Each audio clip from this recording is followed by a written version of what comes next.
oikein... No kuitenkin oikein paljon tervetuloa seuraamaan uutta videota tänään. Tänään meillä olisi pelihyllyn esittelyvideo. Älkää välittäkö noista kuvista, ne on you know what I mean. Mutta tärkeimpää, mihin me nyt keskitytään, on se, että tässä rivissä on PS2-pelejä, kuten näette.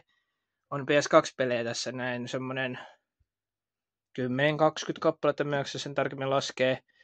Eli tässä on niinku PS2-rivi, tuohon pitäisi kirjoittaa PS2. Täällä alempana, täällä on trackit päällä, jotka träkkää sitä, että 100%, eli 100% pitäisi saada peli läpi.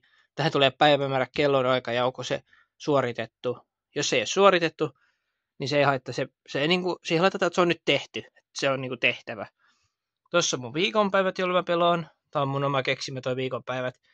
Ja sitten toi Burnout Revenge PS2 on suoritettu 6.8. viime vuonna kello 2 yöllä. No niin, takaisin aiheeseen. Tässä on PS2-pelihylly. Ja tässä on niin kuin PS2-pelejä. Tähän tulee vielä lisää. Tässä olisi vielä tohon asti. Olisi paljon tilaa. Tässä on niin kuin Protosin Army-pelijuliste. Tämä on se tekijä tässä, kun tätä mä just nyt pelaan. PK. Eli toi Donald Duck PK-peli. Sitten ylempänä on PS4-pelejä. Tässä on niinku, ei näitä ole kovin montaa, näitä tulee lisää hankkilevylle vielä. Paljon on tulossa vielä.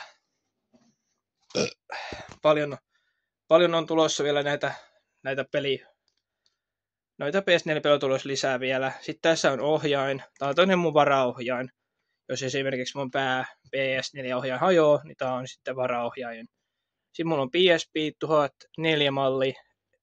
PSP 1004e-malli. Mä ostin sen Torista. Torissahan myydään tosi paljon nykyään PSP ja PSP-tapaisia käsikonsoleita. Sitten tässä on PSP-pelit. Näitä ei ole kovin montaa ole tässä näin, että ei tässä nyt kovin montaa ole, mutta kyllä mä silti hankin lisää noita.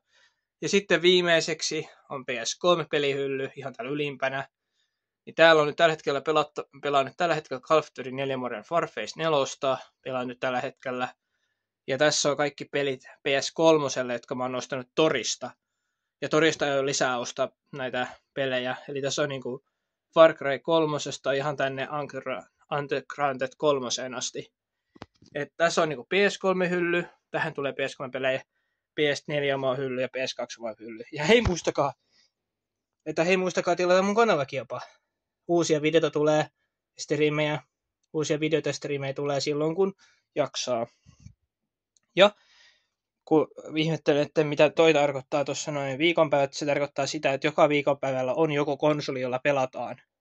Eli maanantaina on PS2-konsoli, tiistaina on PS4-konsoli, ja perjantaina on PS3, keskiviikkona on Xbox Series S-päivä, PS4 Pro, PS2 ja PS3-mallien muista. Ja tuossa mun patit ja tuossa mun ruskat kahvikeitin. Ja mulla myös nettireititin löytyy.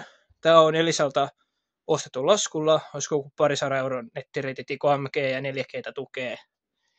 Ja siinä mun peliläppäri Asus TUF Game A17.